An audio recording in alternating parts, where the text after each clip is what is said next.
We've got the 2024 Honda HR-V. It's good to get this one back. Oh, there you go. 2-liter.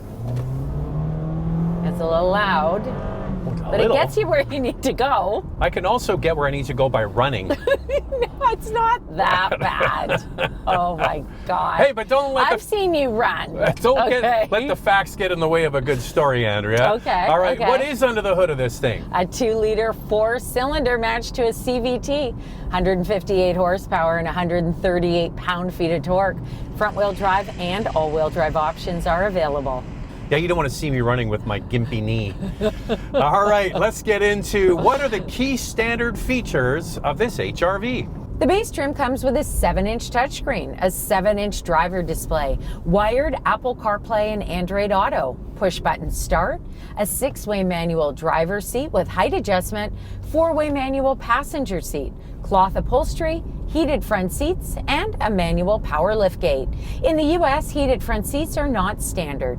Drive modes, Andrea. Yeah. Oh, what are we going to put it in? You're going to put it in S for subscribe, and if you can hit that notification bell, you'll be notified when all of our reviews drop, and then you can watch them. And we do this, the couple car review twice a week. The first one drops on Wednesday. We put another one out on Saturday. So make sure to like and subscribe, but also follow along on Instagram. It's Motormouth_Andrea to see what's up behind the scenes and to get a question in. More on that halfway through. For me, it's Motormouth_Auto, and the links are below the like button. Let's roll. I see a Honda HR-V ahead of us here. Catch up to it. In gray. Put it in nitro. All right. So we had this car a couple of years ago, and we kind of dumped all over Honda because the price was, back then, whack-a-doodle. But we got a newsflash for you. Prices of cars have gone up. You might have noticed that. So that's coming up in our hot topic. We will deal with that there. Yeah. Right now, how are you enjoying the driving characteristics? Because we have a Honda Civic. We do. You know what? I think that this does a lot well. It's comfortable. It has a bit of a smooth drive to it. The steering isn't too light, which is surprising for a subcompact crossover. I mean, Mazda's the only one that has kind of that heavier steering. So this feels good. It does get loud when you kick this thing on the highway. Man, it gets loud. It gets loud, and it does struggle to pass on the highway. It is going to do it for you, but take your time. But it's the same with our Honda Civic. Yeah. Our son took our Honda Civic camping. Yeah. And I said, you gotta just plan it out when you're on the highway. And he goes, because he mostly, 99% of his driving's in the city. He came home and he goes, holy man, that thing's slow on the highway. So you gotta plan it out, but it will get the job done. We're gonna touch on whether this is gonna come with a hybrid. Coming up in Questions, Coffee, and Cars. Just going back to our son, I'm thrilled about that. Yes. Stay in the right lane, Charlie. Take it slow. Take it slow. Take your time. People ask, why did you get a Honda Civic for your kids to drive? And we said, it's the perfect amount of slow. For us, this is not the perfect amount of slow. This is a little too slow. But I think for city driving, you're going to find the power to be sufficient. When you're just kind of cruising along, the cabin is fairly quiet. Not as quiet as some of the others in this class, but overall, it does a fairly good job with that in the city. So when this latest HR-V was introduced, they moved platforms. It used to be built on the old Honda Fit, and that was a great product. They moved it to the larger Civic platform, which is why we're referencing the Honda Civic, and because of that, it has good handling. The Civic's a great handling compact car. This is a good handling subcompact crossover. Yeah, this also has snow mode and hill descent control. So it's got some new features that they added when it was an all-new model in 2023. Okay, on the outside, it's a bit sleepy, but it's one of those cars, I think they've done a nice job with the design, that it's going to age well in place. You see a lot of competitors, especially the Korean twins, they come out with futuristic-looking products, and after a few years, they're dated. This one, I think, will look good years down the road. Yeah, modern, simplistic. I mean, it doesn't really look like a Honda to me. It has a bit of a Ford Escape vibe from the front with those headlights, but overall, I think Honda did a great job on the styling. I know some of you find it to be a bit boring and not so inspiring, but I like it. I think that the modern look, as Zach said, is going to age well. So this is the top trim. And these wheels look so cheap. Yeah. I actually thought they were hubcaps. That's how bad they looked. So depending on the trim, you might want to think about the wheel options. Well, these are 17-inch wheels. They come standard. That's all we get in Canada. They're a little bit small for this vehicle, in my opinion. In the US, 18-inch wheels are available. This comes standard with LED headlights, LED taillights. It's got body-colored door handles. You get a temporary spare tire, and it gets 7 inches of ground clearance. So referencing the Civic at the beginning, this is a copy and paste, well, most of it anyway, from the Honda Civic, and that is a fantastic interior. I love the honeycomb dash. This one, unlike the Civic, is missing the piano black, which I think is fantastic. And the center console is slightly different. It has kind of like this Coke bottle thinner waist here. I think it looks really well. Honda knows how to design cars. Yeah, there's a lot of soft touch materials in here. Don't get me wrong, some hard plastic as well, but I like the center console with the tray underneath.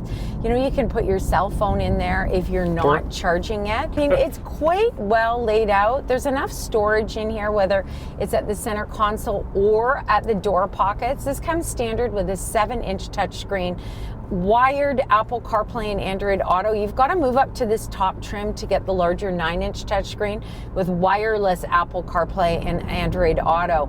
Other available features include a moonroof, a heated steering wheel, an 8-speaker audio system, a wireless charger, and leather trim seats.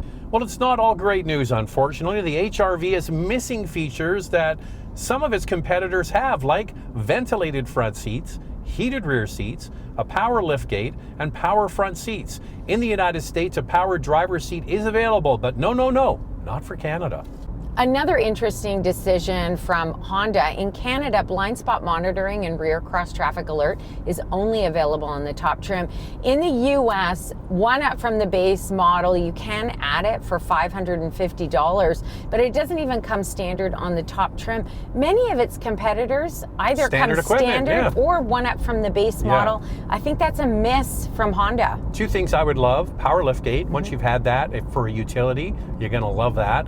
And then a power driver's seat. I would miss that. Now, this does have a height adjustment. It's manual, of course, and on the passenger seat, no height adjustment. Nothing.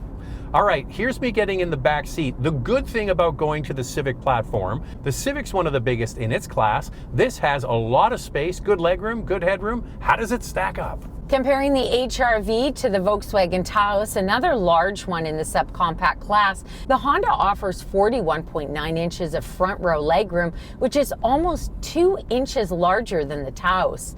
The HR-V's second row legroom at 37.7 inches is about the same as the Taos. Then you lift the manual liftgate on this one, and you get a very nice, large, useful cargo space. Space behind the second row at 24.4 cubic feet, and overall cargo space at 55.1 cubic feet is smaller than the Volkswagen. All right, we are going to get to the pricing. We talked about that in Hot Topic. Now it's time for my favorite segment, because we get to drink coffee. Yes. Time now for questions, coffee, and cars. Your questions from Instagram. How does it compare to the Corolla Cross? The Corolla seems more appealing to me since there is a hybrid option. Well, the Corolla Cross has more features available. Of course, the hybrid is a big one. I suspect this is going to come as a hybrid. We talked about this the other day. Civic is going to be going to hybrid this spring, and this is based on the Civic platform, so that might come. And the big one for me is the power liftgate in the back. Yeah, power liftgate. Yeah, and I think with the 1.5T, it's not necessary if they have plans to bring out a hybrid, because I know some of you wish that it did come with it. Now, comparing the two, like if you look at the Corolla Cross Hybrid in Canada, top trim to top trim, you're only going to pay $360 more in Canada for the top trim Corolla Cross Hybrid versus this top trim HR-V. That's I mean, crazy. it's a no-brainer. Now in the US, the no-brainer is you get the hybrid, to be clear. Are you kidding? So in the US, it is a little bit more, about $1,750 more, but still, you're getting a hybrid. Yeah, amazing fuel economy. You know, I think that's what's coming for this. I'm not sure when, but maybe when they do a refresh on it after Yeah. it's been out for 3 years, 4 years. I absolutely love your car reviews and honest and unbiased opinions. Thank you. I'm looking at a Subaru Crosstrek, but I've always loved Hondas and the reliability. Of the two, which would each of you choose for daily commutes to work with occasional trips with mild cottage road off-roading? I personally believe the Crosstrek is the one to beat in this category. It does a lot of things really well. It's just been updated. It's got 2 powertrains, 2 engines. It's got a much bigger screen and dash. It has that sort of cottage trail ability. And it just got amazing scores from Consumer Reports. Yeah, it did. I mean, you get some great ground clearance on the regular Crosstrek, 8.7 inches, and on the Wilderness, 9.3 inches. So that's great for those cottage trails. I like the 2 powertrain options. I would almost, for what you do, if you like the look of the Crosstrek Wilderness, get that model. I love it in the green color. I just think Subaru did a really great job with it. And it's very quiet. Yeah. And it's very composed on road. So yeah, it's really, in my opinion, the one to beat. I just wish they had a hybrid too. This one, compared to the Crosstrek, because it has less power than that 2.5 liter powertrain of the Crosstrek, this is definitely sluggish on the highway. You'll find the Crosstrek to be better. Looks okay, but I heard they were slow and they had problems with the rear window shattering.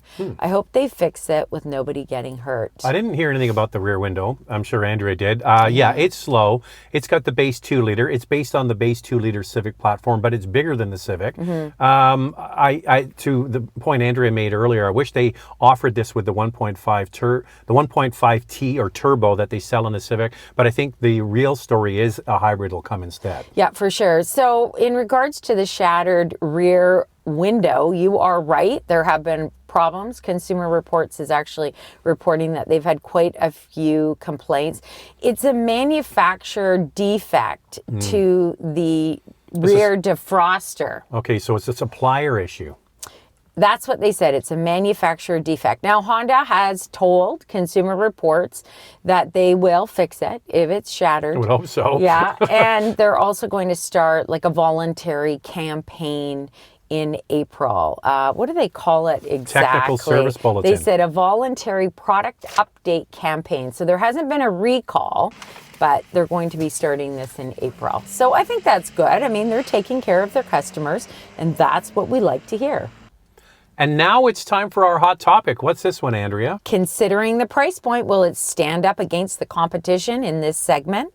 So when this latest HRV came out, we mentioned it earlier, we really hammered Honda Canada, especially, not so much in the US, about the pricing. They put the price way up and way ahead of the competition. But you know what? 2 years has passed. Inflation has been a problem. Other car brands have put their prices up. This one is still a Honda premium, but it's not as bad. Yeah, it's definitely a Honda premium, but it is shocking to see how many of the other manufacturers have now raised that base model price to almost the same as the Honda.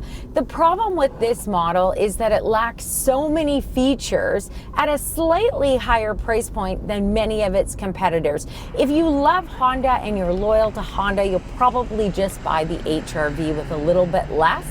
But if you are cross-shopping, you're going to find value in other brands. You know what? I totally forgot to do this, Andrea, when I was sitting in the back seat. To mention, there's no rear armrest in the back seat. Nope. There is no rear armrest. It's a weird thing, so that's something they're also missing. Yeah. Okay, that's the case when it comes to pricing. Now we're going to get into other stats, other things you might need to know about this. Let's start with pricing. The first front-wheel drive model in Canada starts at just over $31,000, and the all-wheel drive model just over $33,000. In the U.S., the first front-wheel drive model starts at just over $24,500, and the all-wheel drive model just over $26,000. Here's the fuel economy, 9.4 liters per 100 kilometers city, 7.8 on the highway. That's 25 miles per gallon city, 30 miles per gallon highway. The HRV is not rated for towing, and the warranty is 3 years, 60,000 kilometers, or 36,000 miles. So you're thinking of a subcompact crossover. There's a lot of good ones out there. Here's 4 that we chose. For your consideration. 4 vehicles for you to consider. Up first is a Toyota Corolla Cross with a 2-liter 4-cylinder, 169 horsepower, and a starting price of almost $31,000. The Subaru Crosstrek with a 2-liter 4-cylinder, 152 horsepower, and a starting price of $32,000. The Kia Seltos has a 2-liter 4-cylinder with 147 horsepower and a starting price just over $28,000. The Volkswagen Taos with a 1.5-liter turbo 4-cylinder engine, 158 horsepower, and a starting price just over $30,000. So there are 4 subcompact crossovers for you to consider. Lightning round, 2 things we like, 2 things we'd like to see improved. I like the overall design of the HR-V. Honda got it mostly right. What I'd like to see are more features added so the HR-V is more competitive. And I'd love for them to bring the hybrid out yesterday. So there it is, our Honda HR-V review. Thanks for watching. See you next time, and if you like what you see, subscribe.